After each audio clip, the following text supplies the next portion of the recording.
అస్మద్గురుభ్యో నమ. శ్రీమతే రామాంజాయ నమ. ఈనాటి మంచి మాట. అన్ని ధర్మాల్లోనూ మానవ సేవే అత్యుత్తమ ధర్మంగా పేర్కొన్నారు.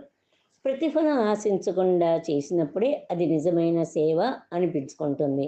సేవను మించిన పుణ్యం లేదు. సేవ ఉదాత్తమైనది, పరమ పవిత్రమైనది. ఈ భూమిలో పుట్టిన మహనీయులు ఎందరో జాతి కుల మతాలకు అతీతంగా ఈ సేవా ధర్మాన్ని ఆచరించి తరించారు. అవసరంలో ఉన్నవారికి, ఆర్తులకు, అనాథులకు, రోగులకు చేసే సేవ ఉత్తమమైన సేవగా పరిగణించారు విజ్ఞులు. రామాయణంలో వాల్మీకి రామలక్ష్మణుడు, సుగ్రీవ, హనుమంతుల ద్వారా సేవా ధర్మం ఎంత ఉత్తమమైనదో చెప్పారు. తన సుఖాన్ని వదిలిపెట్టి అన్నావదినల సేవకు అంకితమైన లక్ష్మణుడు సేవాధర్మానికి ప్రతీక.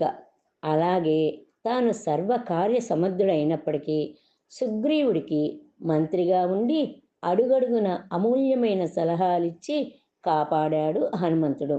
తల్లిదండ్రుల సేవ పుణ్యప్రదమైనది, మహత్తరమైనది అని పురాణాలు ఘోషిస్తూ ఉన్నాయి.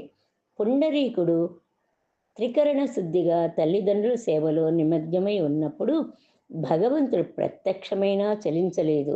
2 చేతులు జోడించి, స్వామి, అమ్మా నాన్నల సేవ కారణంగానే మీరు నాకు దర్శనం ఇచ్చారంటే అంతటి పుణ్యసేవను నేనెందుకు వదిలిపెట్టాలి? ఆ సేవ చేశాకే మిమ్మల్ని దర్శించుకుంటాను అని వేడుకున్నాడట. అది తల్లిదండ్రుల సేవ పుణ్యఫలం. శ్రవణ కుమారుడి కథ కూడా అలాంటిదే. అందుడైన అమ్మా నాన్నల్ని కావడిలో మోస్తూ తీర్థయాత్రలు చేయిస్తూ అడవిదారిలో ప్రయాణిస్తున్నాడు శ్రవణుడు. వారికి విశ్రమింపచేసి దాహం తీర్చడానికి కొలను దగ్గరికి వెళ్ళాడు. పాత్రలో నీళ్లు నింపుతున్నాడు. అదే సమయానికి అటుగా వేటకు వచ్చాడు దశరథుడు. శబ్దభేది విద్య తెలిసిన ఆయన ఏదో జంతువు నీళ్లు తాగుతుందని భావించి ఆ దిశగా బాణం వదిలాడు. ఆ శ్రవణ కుమారుడికి తగిలింది. తన తల్లిదండ్రులు దాహం తీర్చమని మహారాజుని అర్థిస్తూ అతడు ప్రాణం వదిలాడు. ప్రాణం పోతున్న అమ్మా నాన్నల సేవ గురించి ఆలోచించిన ధన్యుడు శ్రవణుడు. ఈ రోజుల్లో సేవ అనగానే మనకు గుర్తుకొచ్చేవారు నిర్మల సేవామూర్తి మదర్ తెరీసా. ప్రార్థించే పెదవుల కన్నా సాయం చేసే చేతుల మిన్న అన్న నినాదంతో అనాథులు, రోగులు, దీనజనులు సేవ కోసం తన జీవితాన్ని అంకితం చేసిన ఆదర్శమూర్తి.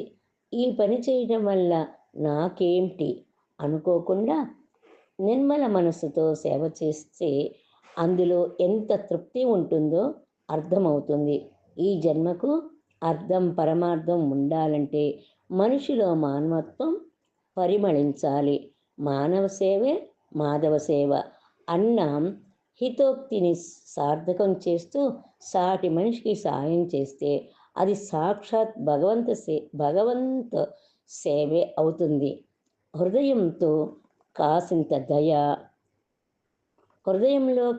దయ, కరుణ మనిషిని సేవాధర్మంతో పునీతుణ్ణి చేస్తాయి. ఇది అక్షర సత్యం. జై గోవింద.